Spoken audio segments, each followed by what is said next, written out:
The law office of Natalie Elisha is a full-service law firm focusing primarily on the areas of trusts and estates, corporate and entertainment law.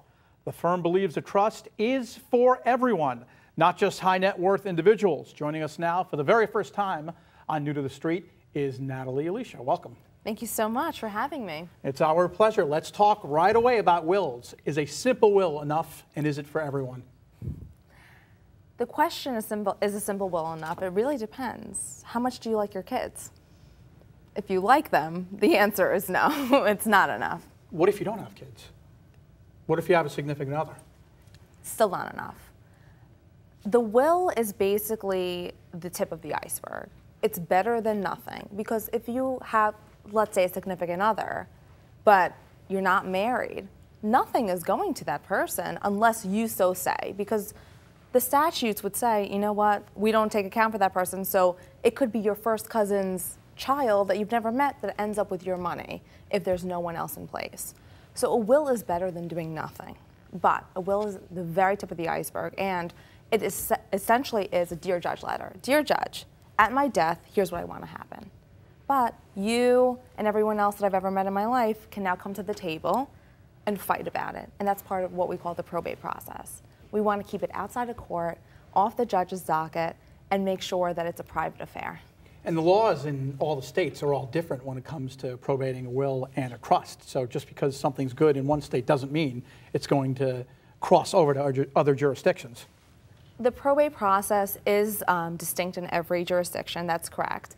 That's why we want to have, typically, I love trust, because you can pick the jurisdiction the same way you would pick, you want to go to Delaware to incorporate, or you want to pick a different jurisdiction for contract law because it's more favorable to you. That's exactly the same thing we can do with the trust, regardless of where the property and where you live. So that's an amazing benefit of trust planning.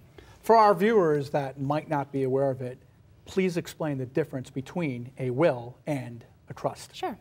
So everyone says, I need a simple will. What they really are dying for is a trust, but they just don't know what's the difference.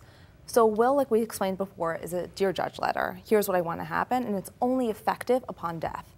So let's say that you're my favorite person I've ever met, and I say in my will, I'm going to give you Las Vegas. And let's pretend that I even owned Las Vegas at one time during my life, but not at my death. I'm sorry, but you're not getting Las Vegas, because it's only effective at death. Like selling the Brooklyn Bridge. Exactly. Versus a trust, in the event that I ever did own it, or something of significant caliber and significant wealth, I can have the trust be effective at the time of signing during my life. So that has amazing potential to shield assets from creditors, from divorcing spouses, and has tremendous tax savings that are out of this world for people who do have tax issues. We're talking about a will or a trust? A trust. And so, again, the benefits of a trust versus a will are you're protected more? 1,000%. A will has no creditor protection, and a will is only effective at death. A trust gives you, depending on the type of trust, layers of protection and tremendous asset protection, as well as what I like to call divorce insurance. And the different types of trust, like for example, an irrevocable trust is?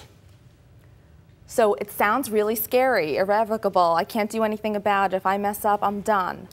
That's not really true. There's pure irrevocable, but when you go to a competent estate planner, they'll tell you the different kinds. For instance, love doing trust in Nevada. Why? Amazing law, every person an exempt creditor, short statute of limitations, and it's irrevocable, but I can be, in certain instances, both the trustee and the grantor.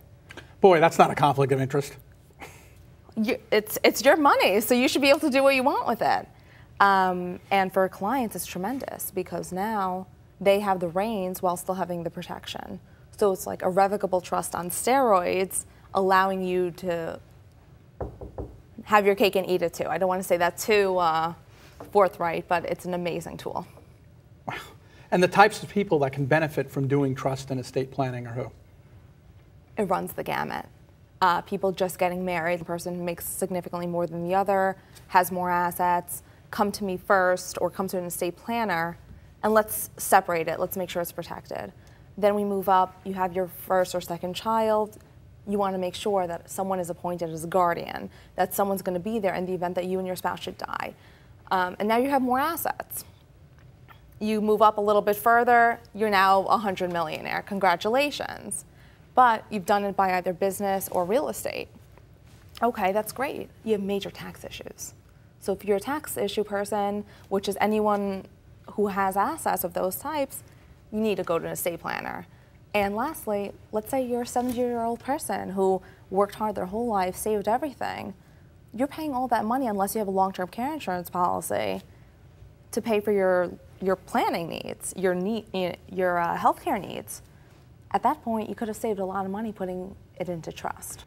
Well, thank you, Natalie, for joining us here on New to the Street. We look forward to you coming back to us on future episodes of the show. Thank you so much. I would love that. It's our pleasure. If you want to learn more about the law offices of Natalie Elisha, just visit myassetesq.com. We'll be right back. Good job.